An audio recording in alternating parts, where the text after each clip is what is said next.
Everyone, आप सभी का स्वागत है एक बार फिर से आप ही के चैनल में। तो चलिए आज आपके साथ में बहुत ही टेस्टी और डिलीशियस और झटपट बनने वाला नाश्ता रेसिपी शेयर कर रही हूँ। इसके लिए ले लिया है मैंने 2 आलू। तो ये मीडियम साइज़ के मैंने 2 आलू लिए हैं। इन्हें हमें छीलना है और इन्हें मैंने उबाल के पहले ही रख लिया था। ये ठंडे हो चुके हैं अच्छी तरीके से और इनको मैंने बहुत ही अच्छी तरीके से ठंडा होने के बाद में ही लिया है और अभी इन्हें हमें छीलना है। तो जल्दी से ये छिल जाते हैं अगर अच्छे से ये उबले हों। और पहले इनको बढ़िया तरीके से हमने धो के ही उबलने के लिए रखा है। और ज़्यादा ही देर अगर इसको हम रख लेते हैं आलू को, जैसे आप 1 घंटे के लिए इनको उबाल के रख लेते हैं, तो ये बहुत अच्छे से सब किसी भी रेसिपी में जाते हैं, बहुत बढ़िया लगते हैं फिर ये, और इजीली बन जाते हैं और छिल भी बहुत अच्छी तरीके से जाते हैं। तो चलिए इनको छील के कर लेंगे तैयार और इन्हें करना है फिर हमें आगे रेसिपी में इस्तेमाल। तो यहाँ पे मैंने दोनों ही आलू छील के ले लिए हैं और उसके साथ में मैंने ले लिया है 1 बड़ा प्याज बिल्कुल बारीक कटा हुआ। उसके साथ में लिया है मैंने 1 हरी मिर्ची। अगर आपके बच्चे नहीं खाते हैं तो स्किप कीजिएगा। और उसी के साथ में मैंने ले लिया है पैन, इसे अच्छे से कर लिया है गरम। इसमें डाल देंगे 1 टेबलस्पून सरसों का तेल। अगर रेसिपी पसंद आए तो प्लीज़ एक लाइक कीजिएगा। चैनल पर पहली बार आए तो ज़रूर सब्सक्राइब कीजिएगा। उसी के साथ में बेल आइकन प्रेस करना बिल्कुल भी ना भूलें। और उसके साथ ही कमेंट सेक्शन में ज़रूर बताएं कि आप ये रेसिपी कहाँ से देख रहे हैं और आपको ये रेसिपी कैसी लगी। तो यहाँ पे मैंने जीरा डाल दिया है, 1 चम्मच अक्खा जीरा डाला है साबुत वाला। और उसके बाद में हमें इसको प्याज डाल के भूनना है। प्याज अच्छे से हमारा कैरमलाइज होना चाहिए, बिल्कुल ब्राउन नहीं करना है हमें, सिर्फ इसे भूनना भर है। तो यहाँ पर ये अब हरी मिर्ची भी डाल देंगे।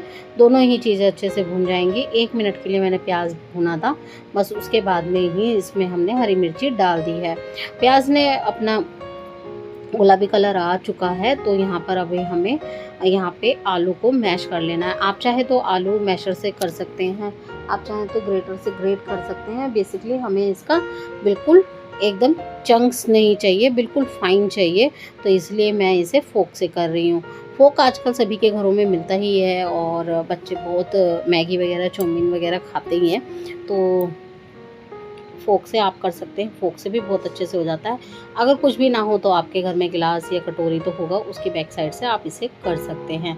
तो मैंने सारे ही ऑप्शन बता दिए हैं क्योंकि सबके घर के अपने हालात होते हैं। तो यहाँ पर मैं मैशर से मैश कर रही हूँ और उसके बाद में इसको अच्छी तरीके से हम मैश करेंगे। और ये नाश्ता इतना बढ़िया है कि आप इसको बच्चों के लंच में दे सकते हैं, ब्रेकफास्ट में दे सकते हैं, टिफ़िन में किसी भी तरीके से दीजिए। या शाम को छोटी मोटी भूख हो तो आप उस बच्चों को उसमें भी दे सकते हैं। जैसे ट्यूशन जाना है या खेल के ही आए हैं तो बच्चों को भूख लग जाती है, तो बच्चों को ज़रूर कुछ ना कुछ खाने को ऐसा बना के दिए जो घर में बना हो, हेल्दी हो और टेस्टी हो। इसके आगे तो आप समोसा कचौड़ी सब कुछ भूल जाएंगे, बच्चे चौमिन मोमोज भी भूल जाएंगे। तो यहाँ पर मैंने बहुत अच्छे से बिल्कुल फाइन कर लिया है आलू को और अभी हमें इसको चलना है प्रोसेस में भूनने के। तो यहाँ पर ये हमारा प्याज और हरी मिर्ची भून चुके हैं। अब मुझे चाहिए धनिया पाउडर 1/2 टीस्पून और 1/2 टीस्पून चाहिए मुझे रेड चिली, क्योंकि ये चिली फ्लेक्स है, ज़्यादा स्पाइसी नहीं है। और उसके बाद में हल्दी डाल दी है मैंने 1/4 चम्मच और कश्मीरी मिर्च डाल दी है 1/4 चम्मच। और ये बहुत बढ़िया तरीके से भून के तैयार हो चुका है हमारा मसाला। बहुत स्पाइसी नहीं बना है, बहुत ही मीडियम बना है, बच्चों को बहुत ही पसंद आता है और बहुत अच्छा लगेगा खाने में। आप यहाँ पे अलग अलग तरह की सब्जियाँ भी ले सकते हैं। मसाला भूनने के टाइम में मैंने हल्की सी गैस बंद कर दी थी और ज़्यादा हमें मसाले भूनने नहीं थे, नहीं तो फिर वो जल जाएंगे। पानी हमें ऐड नहीं करना था, बिल्कुल हमें ड्राई यहाँ पे ये चाहिए था मसाला। तो यहाँ पर ये मैंने आलू ले लिए हैं, आलूओं को कर लिया है अच्छे से मैश करके और अभी हमें करना है इसको भूनने के तैयारी। तो यहाँ पर आलू और मसाले अच्छे से भून जाएंगे हमारे और बहुत बढ़िया सा ये हमारी स्टफिंग बनके तैयार हो जाएगी। तो चलिए इस तरीके से इसको भून के तैयार कर लेते हैं। तो ये देखिए बढ़िया तरीके से भुन जाता है और बहुत जल्दी ये मसाला बन के तैयार हो जाता है। इस मसाले को आप डोसा बनाइए तब इसको इस्तेमाल कर सकते हैं। किसी भी स्टफिंग में बहुत अच्छे से जाएगा। आप मटर डाल दीजिए, फ्रोज़न मटर हो या फिर घर में नॉर्मल मटर हो या फिर शिमला मिर्च हो, कोई भी शिमला मिर्च आप इसमें डाल सकते हैं। सब्जियां आप अपने अकॉर्डिंग ऐड कर सकते हैं। गाजर डाल दीजिए, जैसे आप रेशन चाहें आप खाएं बच्चे वैसे आप इसे बना सकते हैं। शाम को छोटी मोटी भूख के लिए आप अपने लिए भी चाय के साथ में इसको बनाकर तैयार कर सकते हैं। तो यहाँ पर ये मेरा मसाला बहुत अच्छे से भून चुका है और भून के ये हो गया है तैयार। तो इसे मैं अच्छी तरीके से और भून के लूँगी, क्योंकि जब मसाला बहुत अच्छा भुना होगा तो खाने का मज़ा ही आ जाएगा। ऊपर से डाल दिया है मैंने टेस्ट के अकॉर्डिंग नमक, तो नमक आप अपने टेस्ट के अकॉर्डिंग डाल सकते हैं। और उसके बाद में हमें चाहिए यहाँ पे इसको भूनना। तो यहाँ पे मैं इसको और अच्छे से भी भूनूंगी, क्योंकि नमक भी बढ़िया तरीके से मसाले में मिक्स हो जाना चाहिए। तो चलिए यहाँ पे इसको हमें भून के कर लिया है तैयार। सभी चीज़ें हमारी इसमें डल गई हैं। अब इसे हमें ठंडा करना है। ठंडा करने के लिए बिल्कुल हमें ठंडा स्टफिंग चाहिए, बिल्कुल भी इसमें गर्म स्टफिंग हमें नहीं चाहिए। अब मैं इसमें डाल दूँगी 1 नींबू का रस। आप चाहे तो यहाँ पर आमचूर पाउडर या चाट मसाला भी डाल सकते हैं, नहीं तो अगर मेरे तरह आपके पास में नींबू है तो 1 नींबू का रस डाल दीजिए या हाफ डाल दीजिए, ये आपके ऊपर है। तो यहाँ पर ये अच्छी तरीके से मैंने नींबू निचोड़ दिया है और अभी इसमें हमें मिक्स कर लेना है। और कभी भी नींबू या आमचूर वगैरह कोई भी अगर सब्ज़ी में खटाई डालते हैं हम, तो उसको हमें गैस बंद करके ही डालना चाहिए, नहीं तो फिर वो सब्ज़ी में कड़ल हो जाता है, यानी कि कड़वा लगने लगता है। तो यहाँ पे ये हमारा अच्छी तरीके से ग्रेवी में मसाले में मिल चुका है और मसाला हमारा बहुत अच्छे से तैयार हो चुका है, स्टफिंग जो है। और इसे अभी हमें ठंडे होने देना है। तो ठंडा करने के लिए मैं इसको निकाल दूँगी एक प्लेट में और जल्दी से ये ठंडी हो जाएगी और फिर बनाएंगे इसका हम आगे नाश्ता। तो स्टफिंग को आप ऐसे भी एज अ साइड डिश भी खा सकते हैं, बहुत अच्छी लगती है, चटपटी सब्ज़ी की तरह बहुत ही टेस्टी लगता है। इससे आप इसके साथ में रोटी खा सकते हैं, इसके साथ में आप पराठे खा सकते हैं, पूड़ी इवन खा सकते हैं। आप इस सब्ज़ी को सफ़र में ले जाइए, लंच बॉक्स में दे दीजिए। बहुत एवरग्रीन ये सब जो हमारी स्टफिंग बन के तैयार हुई है, बहुत तरीके की ये रेसिपी में जाती है। तो चलिए इसको हमने अच्छे से तैयार करके ठंडा होने के लिए रख दिया है और जब ठंडा होगा तो फिर हम इससे बनाएंगे। 1 से 2 मिनट लगेंगे, जल्दी ये ठंडी हो जाती है स्टफिंग। तो चलिए अब मैंने ले लिया है यहाँ पे चकला और चकले पे हम इसमें एक ले लेंगे लोई। तो ये मैंने नॉर्मल आटा लिया है, जैसे हमारे घर में नॉर्मल आटा होता है जो हम चपाती के लिए गूंथते हैं। इसमें कोई नमक वगैरह नहीं डाला, ना मोइन डाला है और मैं इसे सिर्फ ऐसे ही बेलूँगी। सूखा आटा लगा के आपको अगर बेलना हो तो आप बेल सकते हैं। मैं इसको बिना घी बिना सूखा आटा लगाए ही बेलूँगी और मुझे एक्स्ट्रा आटा नहीं चाहिए, ना एक्स्ट्रा ऑयल चाहिए।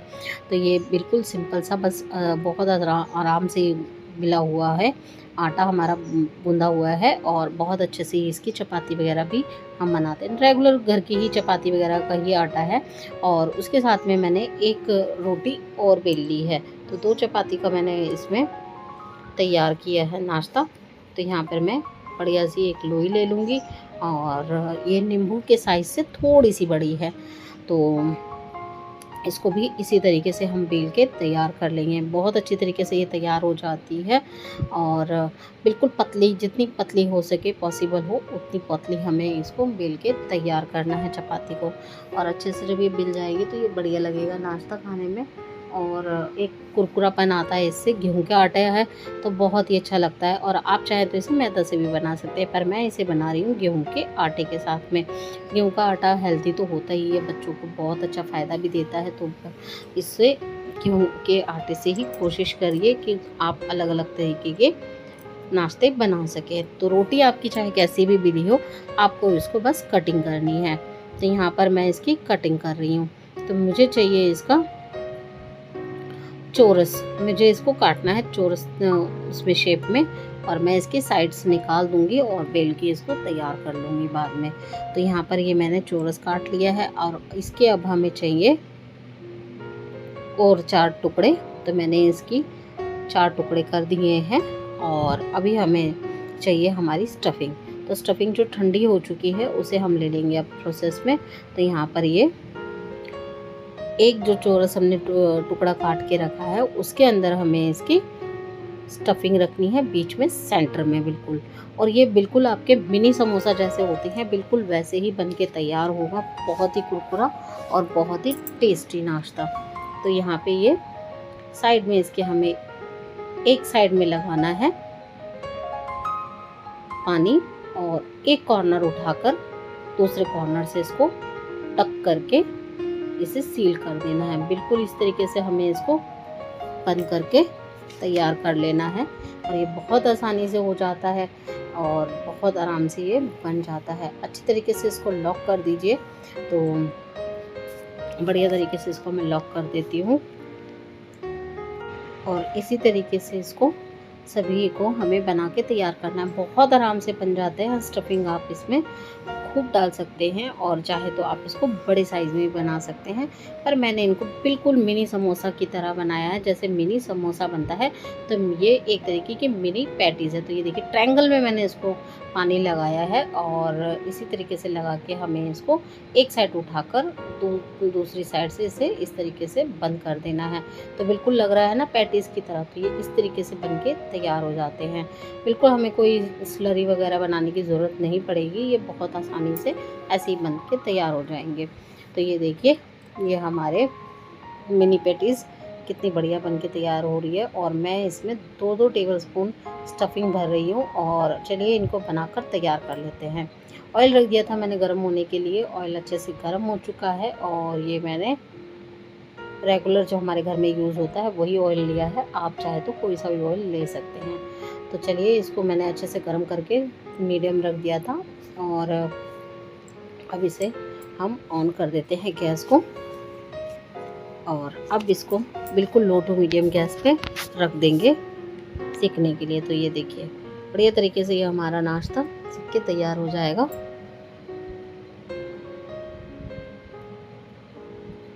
एक तरफ से सीखने में सिर्फ 1 से 1.5 सेकंड लगता है और गेहूं का नाश्ता है तो बहुत जल्दी ये सीख जाता है और कुरकुरा एकदम खस्ता बन के तैयार होता है नाश्ता हमारा। तो इस तरीके से ये हमें रख देना है नाश्ता सीखने के लिए। और ये बढ़िया तरीके से जब एक तरफ से सीख जाएगा तो हम इसे दूसरी तरफ से भी इसी तरीके से तैयार कर लेंगे। आप चाहें तो इनको डीप फ्राई भी कर सकते हैं। मैं इनको शैलो फ्राई ही कर रही हूँ, ज़्यादा ऑयल में मुझे इनको फ्राई नहीं करना है। तो ये बहुत ही हेल्दी और बहुत ही टेस्टी नाश्ता बनेगा और बच्चे बहुत खुश हो जाते हैं ऐसे नाश्ते से। तो ये देखिए बहुत ही बढ़िया ये हमारा एक तरफ से कलर चेंज हो चुका है और अब इसे हम दूसरी तरफ से भी सेक के तैयार कर लेंगे। और ये देखिए हमारे कितने अच्छे क्रंची लग रहे हैं बिल्कुल देखने में और बहुत ही टेस्टी ये बन के तैयार भी हुए हैं। तो यहाँ पे ये कितने कुरकुरे लग रहे हैं। यकीन मानिए ये खाने में भी उतनी ही टेस्टी थी। मुझे तो दोबारा ही बनाने पड़ गए क्योंकि मेरे घर में ये डिमांड हो गई कि और बना दो है। तो ये मेरे घर में बहुत पसंद आए सबको। और देखिए एकदम करारा खस्ता नाश्ता हमारा बनके तैयार है। तो चलिए सभी को हम निकाल देते हैं।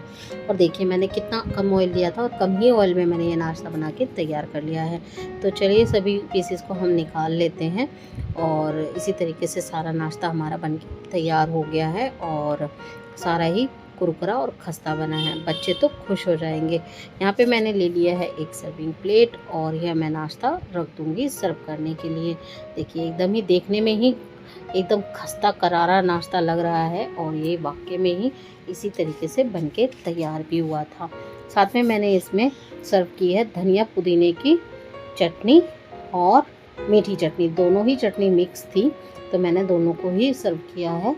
और उसके साथ में मैं आप बच्चों को अगर पसंद हो तो मेयोनेज़ भी दे सकते हैं। और रेसिपी पसंद आई है तो प्लीज़ लाइक कीजिएगा। चैनल पे पहली बार आए तो ज़रूर सब्सक्राइब कीजिएगा। उसी के साथ में जो बेल आइकन दे रखा है उसे प्रेस करना बिल्कुल भी ना भूलें। ऐसी ही और रेसिपीज़ के लिए घर के ही सामान से घर में बनने वाली homemade recipe. Thank you for watching.